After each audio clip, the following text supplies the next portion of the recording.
मेरा नाम सविता है। उम्र 32 साल। मेरा रंग थोड़ा सांवला है, लेकिन मुझे लगता है कि यही रंग मुझे और भी आकर्षक बनाता है। मेरी काया सुडौल है और मैं अपने शरीर पर गर्व करती हूँ। मुझे मालिश करवाने और कराने का बहुत शौक़ है। अब तक मैंने कई लोगों से मालिश करवाई है, कभी सैलून में, कभी घर पर, कभी दोस्तों के ज़रिए। मैं हमेशा नए नए बहाने ढूंढती रहती हूँ ताकि कोई मेरे शरीर को छू सके, दबा सके, मालिश कर सके और मुझे वह सुकून मिल सके। यह कहानी उस गर्मी की है।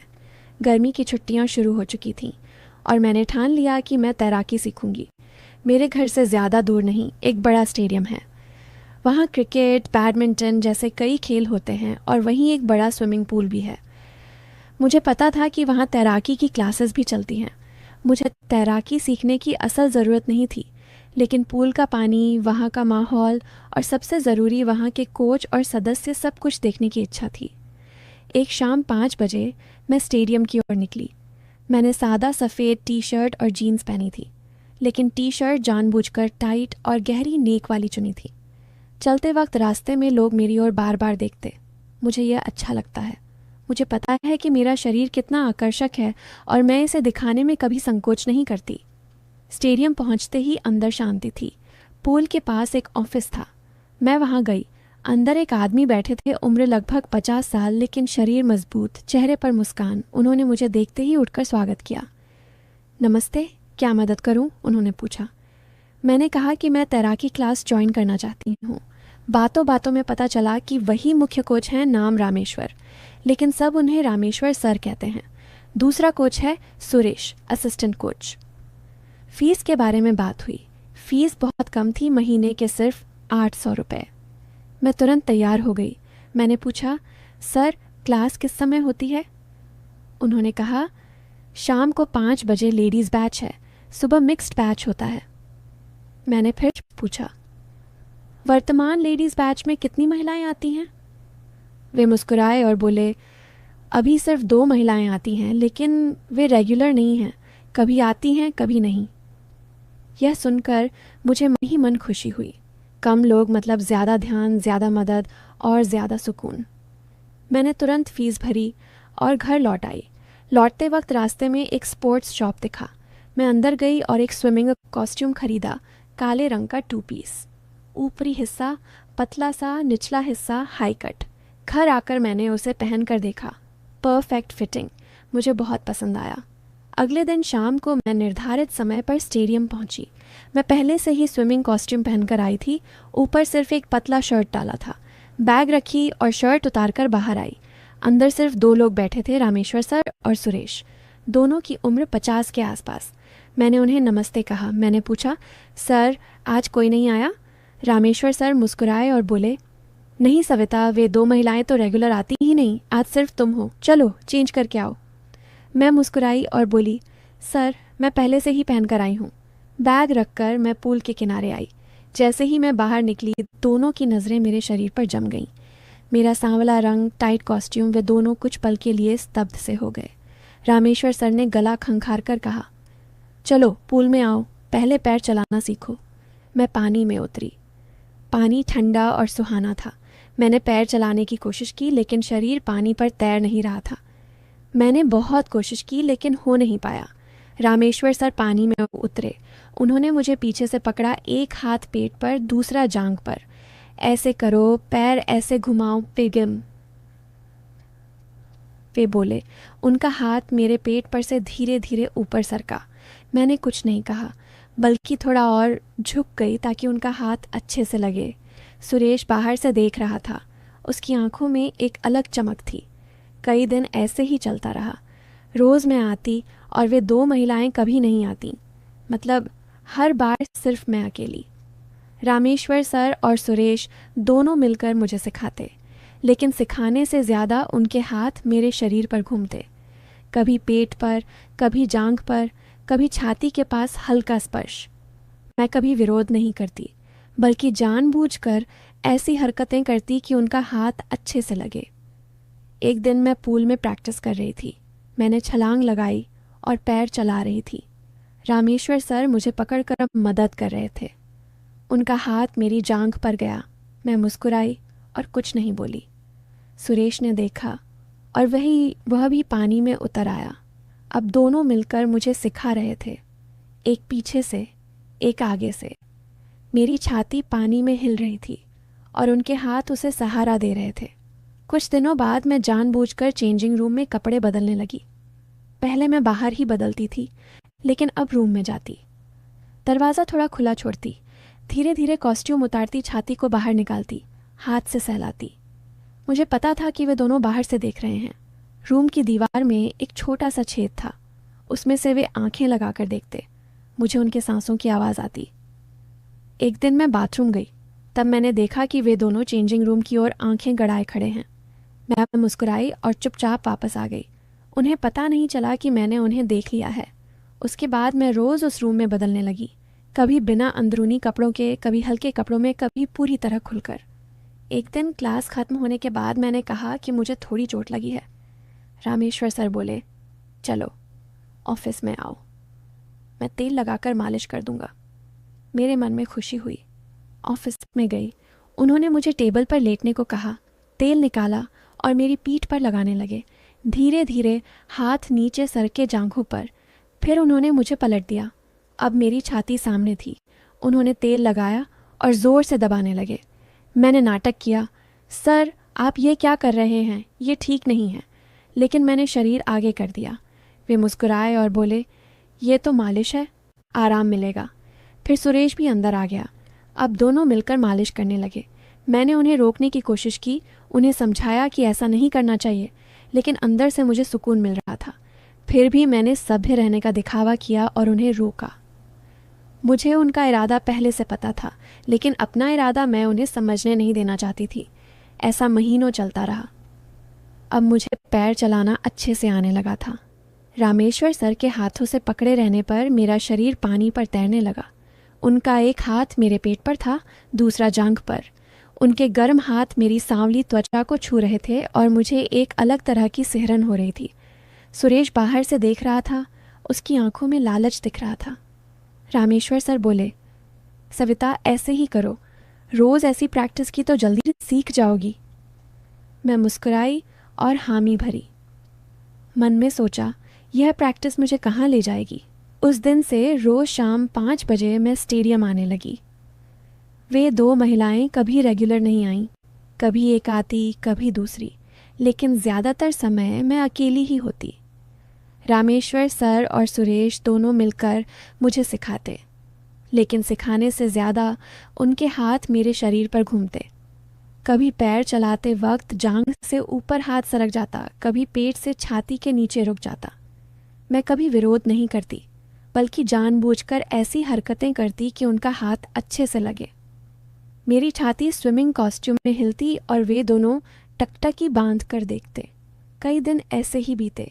मैं रोज़ नया नया स्विमिंग कॉस्ट्यूम पहनकर आती, कभी लाल, कभी नीला, कभी पीला, सब टाइट और आकर्षक। पीछे का हिस्सा खुला, ऊपरी हिस्सा सिर्फ छाती ढकने जितना। मैं पानी में उतरती तो वे दोनों भी पानी में आ जाते, एक पीछे से, एक आगे से। ऐसे करो, हाथ ऐसे मारो, कहते हुए मेरी कमर, कूल्हों और कभी दोनों पैरों के बीच हाथ लगाते। मैं मुस्कुराकर उन्हें प्रोत्साहित करती। उनकी हिम्मत बढ़ी। अब वे खुलकर मेरी छाती को छूते, दबाते, मैं सिर्फ मुस्कुराती। एक दिन मैं पूल में प्रैक्टिस कर रही थी, फ्री स्टाइल करने की कोशिश कर रही थी। अचानक मुझे बाथरूम की ज़रूरत महसूस हुई। मैं पानी से बाहर आई और इधर उधर देखा। रामेश्वर सर और सुरेश कहीं नहीं दिखे। मैं लेडीज़ चेंजिंग रूम की ओर गई। दरवाज़ा थोड़ा खुला था। मैं अंदर गई और देखा तो वे दोनों दीवार से कान लगाए या छेद से आंखें गड़ाए अंदर झांक रहे थे। अंदर वे 2 महिलाएं कपड़े बदल रही थीं। मैं चुपचाप पीछे हटी, अपना काम निपटाया और बाहर आ गई। उन्हें पता नहीं चला कि मैंने उन्हें देख लिया है। थोड़ी देर बाद वे 2 महिलाएं बाहर आईं। उनके पीछे रामेश्वर सर और सुरेश मुस्कुराते हुए आए। उनके चेहरे पर संतोष था। मैं मन ही मन मुस्कुराई। मेरे दिमाग में एक विचार आया, अगर मैं भी रोज़ इसी रूम में कपड़े बदलूं तो उन्हें मेरा पूरा शरीर देखने को मिलेगा ना। यह सोचते ही मेरे शरीर में एक अलग उत्तेजना दौड़ गई। उस दिन से मैं चेंजिंग रूम में जाकर कपड़े बदलने लगी। जानबूझकर दरवाज़ा पूरी तरह बंद नहीं करती, थोड़ा खुला छोड़ती। अंदर जाकर धीरे धीरे कॉस्ट्यूम उतारती, छाती बाहर निकालती, हाथ से सहलाती, घुमाती। फिर निचला हिस्सा उतारती। मुझे पता था कि वे दोनों छेद से या खुले दरवाजे से देख रहे हैं। उनके सांसों की आवाज़ आती। कभी कभी मैं जानबूझकर आईने के सामने खड़ी हो जाती और खुद को देखने का नाटक करती, लेकिन असल में उन्हें प्रदर्शन देती। कई दिन ऐसे ही चले। मैं रोज़ कुछ नया करती, कभी बिना अंदरूनी कपड़ों के, कभी हल्के कपड़ों में, कभी पूरी तरह खुलकर घूमती। वे दोनों दिन ब दिन ज़्यादा उत्साहित होते जाते। उनके स्पर्श में ज़्यादा जोर आने लगा। पूल में वे अब खुलकर मेरी छाती दबाते, जांघों पर थपथपाते। मैं सिर्फ मुस्कुराती और कहती, सर ऐसा मत करो, लेकिन शरीर आगे कर देती। एक दिन वे दो महिलाएं नहीं आईं। मैं अकेली थी। मैं पूल में प्रैक्टिस कर रही थी। मैंने छलांग लगाई और पानी में गई। अचानक मेरे पैर में तेज़ दर्द हुआ, क्रैम्प आ गया। मैं चीखी। रामेश्वर सर तुरंत पानी में कूद पड़े। उन्होंने मुझे गोद में उठाया और बाहर निकाला। क्या हुआ सविता? उन्होंने चिंता से पूछा। मैंने पैर दिखाया। सुरेश ने भी मदद की और मुझे ऑफिस रूम में ले गए। मुझे सोफे पर लिटाया। रामेश्वर सर बोले, चिंता मत करो, मैं तेल लगाकर मालिश कर दूंगा, तुरंत आराम मिलेगा। उन्होंने सुरेश से कहा। वह मास अलमारी से तेल की बोतल लाओ। सुरेश ने बोतल लाई। रामेश्वर सर ने मेरे पैर पर तेल लगाया और मालिश शुरू की। धीरे धीरे हाथ ऊपर सरका, जांघों पर, फिर और ऊपर। मैंने आंखें बंद कर लीं। फिर उन्होंने मेरी कॉस्ट्यूम ऊपर की और छाती को छुआ, जोर से दबाया। मैंने नाटक किया, सर आप ये क्या कर रहे हैं? वे मुस्कुराए और बोले, वही जो करना चाहिए, तुम शांत रहो, आराम मिलेगा। मैंने फिर कहा, सर ऐसा नहीं करना। लेकिन मेरा स्वर कमज़ोर था। मुझे पता था कि आज उनका पूरा कार्यक्रम शुरू होने वाला है। मुझे बहुत मज़ा आ रहा था। मैं ऊपर से विरोध दिखाती, लेकिन शरीर आगे करती। उस दिन से सब कुछ बदल गया। मैं स्टेडियम आने के लिए बेताब रहने लगी। रोज़ शाम मैं तैयार होकर निकलती। नया कॉस्ट्यूम, कभी बिकिनी स्टाइल, कभी वन पीस, लेकिन इतना टाइट कि शरीर की हर आकृति उभर आए। घर पर आईने के सामने खड़ी होकर खुद को निहारती और सोचती, आज कौन सा नया अनुभव होगा। अगले दिन मैं पहुंची तो पूल एकदम खाली, सिर्फ रामेश्वर सर और सुरेश। मैं मुस्कुराते हुए अंदर गई। सर आज तो वे महिलाएं आएंगी ना? मैंने चिढ़ाते हुए पूछा। रामेश्वर सर ने हंसे। वे कभी आती ही नहीं, अब सिर्फ तुम ही हमारी शिष्या हो। मैं मन में हंसी, शिष्या या रानी। मैं चेंजिंग रूम में गई। जानबूझकर दरवाज़ा आधा खुला छोड़ा। धीरे धीरे कॉस्ट्यूम पहना, आज लाल रंग का, पीछे सिर्फ 2 डोरियों से बंधा। छाती का हिस्सा इतना गहरा कि सब कुछ लगभग दिख रहा था। मैं आईने के सामने खड़ी हुई, शरीर हिलाया, सहलाया। मुझे पता था कि वे दोनों छेद से देख रहे हैं। उनकी सांसें तेज थीं। बाहर आते ही रामेश्वर सर बोले, सविता आज स्पेशल प्रैक्टिस करेंगे डाइविंग? मैंने हामी भरी। मैं हाई डाइविंग बोर्ड पर चढ़ी। छलांग लगाने से पहले जानबूझकर झुककर उन्हें दिखाया। वे दोनों नीचे खड़े होकर ऊपर देख रहे थे। मैंने छलांग लगाई।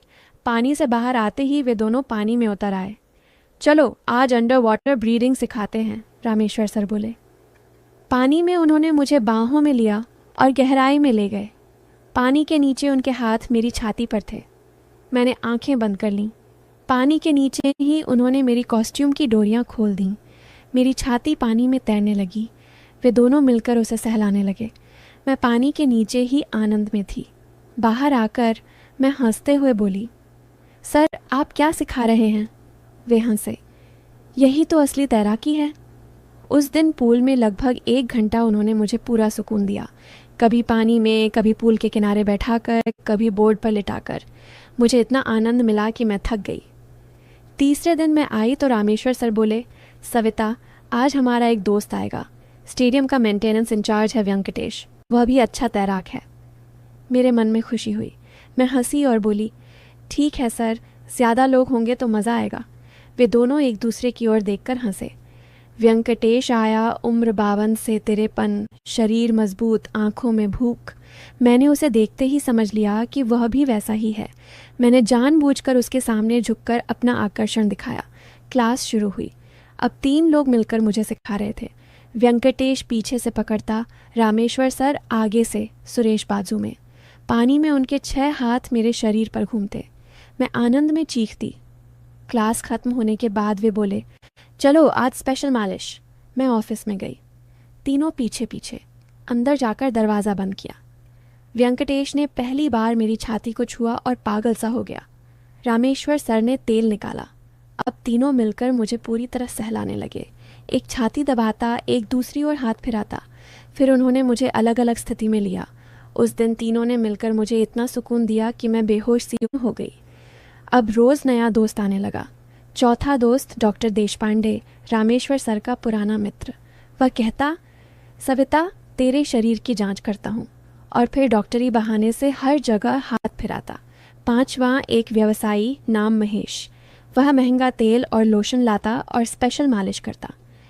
अंत में कुल 6 लोग हो गए, रामेश्वर सर, सुरेश, व्यंकटेश, डॉक्टर महेश और उनका एक पुराना कोच मित्र शर्मा। सब 50 से ऊपर, लेकिन मजबूत और उत्साही। अब क्लास सिर्फ बहाना थी। मैं आते ही पूल बंद कर देते।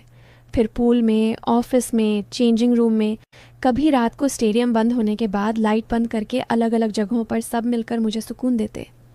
कभी वे मुझे पानी में तैरा कर रखते और सब मिलकर सहलाते। कभी ऑफिस में टेबल पर लिटाकर, कभी चेंजिंग रूम में आईने के सामने खड़ा करके आगे पीछे से। मैं उन्हें नए नए विचार देती। आज तेल से पूरी मालिश करें, आज अलग अलग खेल खेलें, आज मैं शिष्या आप गुरु। मैं रोज़ सुबह उठकर सोचती आज कौन सा नया आनंद मिलेगा। मैंने उन्हें कहा,